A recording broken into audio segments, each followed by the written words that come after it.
प्रधानमंत्री जी चुनाव के टाइम में बड़ी बड़ी बातें करते हैं। 10 बरस में पीओके कह रहे हैं, चाइना के बॉर्डर पे सच नहीं बोल रहे हैं। इस प्रधानमंत्री जी का क्या भरोसा? ये तो जा रहे हैं। क्या किया आपने? पंजाब के किसानों को लाठियां बरसाई हैं, गोलियां चलवाई हैं, उसका हिसाब दीजिए। क्या गुनाह था उनका? विरोध ही तो कर रहे थे, लेकिन विरोध आपको पसंद नहीं आता। एको हम द्वितीयो नास्ति, ये मिजाज है आपका प्रधानमंत्री जी। चुनाव के समय आप क्या सब बोलने लगते हैं? टोटी खोल लेगा, बिजली काट देगा, भैंस ले जाएगा। ये प्रधानमंत्री जी की जुबान है। दुनिया में किसी को सुना है? किसी देश में चुनाव में वहां का बड़ा नेता ये बोल रहा टोटी खोल लेगा, बिजली काट देगा, भैंस ले जाएगा? प्रधानमंत्री जी आपकी बातें हल्की हो रही हैं। पहले तो हिसाब दीजिए, किसानों पे लाठियां किसने चलवाई, गोलियां किसने चलवाई? उतने किसानों की शहादत से आपको फर्क क्यों नहीं पड़ा? इसका मूल्यांकन करिए, स्व मूल्यांकन करिए, जिसे कहते हैं सेल्फ इवैल्यूएशन। फिर आपको दूध का दूध, पानी का पानी नजर आए।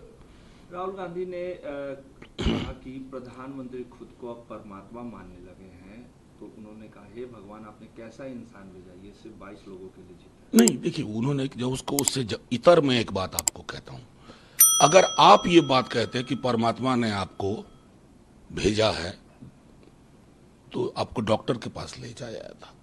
साइकोलॉजी में, मनोविज्ञान में एक चीज होती है delusion of grandeur.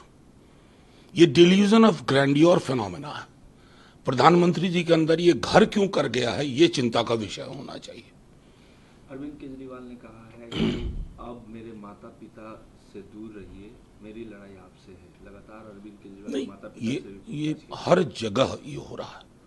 Arvind ji के साथ हो रहा है। हेमंत जी जेल में क्यों? कल्पना जी जो घर में बंधी हुई थी, उनको बाहर आना पड़ा क्योंकि आदिवासी अस्मिता का सवाल है। तो आपने तो एक ऐसी गोटी बिछाई थी कि विपक्ष का कोई व्यक्ति कैंपेन ना कर सके। ये कौन सा मुल्क बना रहे हैं? वो कोरिया वाला मॉडल है क्या? किम जोंग वाला या पुतिन वाला मॉडल? ये मॉडल हिंदुस्तान का मॉडल नहीं हो सकता। उसी संदर्भ में अरविंद जी कह रहे हैं। मल्लिकार्जुन खड़गे ने कहा है कि 10 सालों में एक संयुक्त और स्थिर सरकार बनेगी इंडिया अलायंस की। 10 सालों संयुक्त भी बनेगी, स्थिर भी बनेगी। बेहतर प्रधानमंत्री होगा जो लोगों की थाली, उनके सुख दुख, उनके रोजगार की बात करेगा, जो आसमानी मुद्दों की बात नहीं करेगा। हकीकत में क्या लोगों को चाहिए उसकी बात करेगा। और इस देश को आज की डेट में मलहम की जरूरत है, जख्म पे नमक छिड़कने की जरूरत नहीं है। ये नमक छिड़कने वाले लोग हैं, आग लगाने वाले लोग हैं। ये अग्निशामक की राजनीति नहीं करते हैं। विपक्ष अग्निशामक की राजनीति करता है।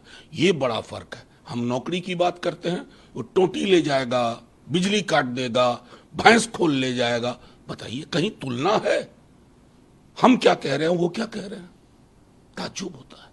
तेजस्वी ने रोजगार की बात की है और उन्होंने कहा कि हमारी सरकार आएगी तो हम रोजगार देंगे, हमें वोट दें। ये तेजस्वी जी को अब कहने की भी जरूरत नहीं है।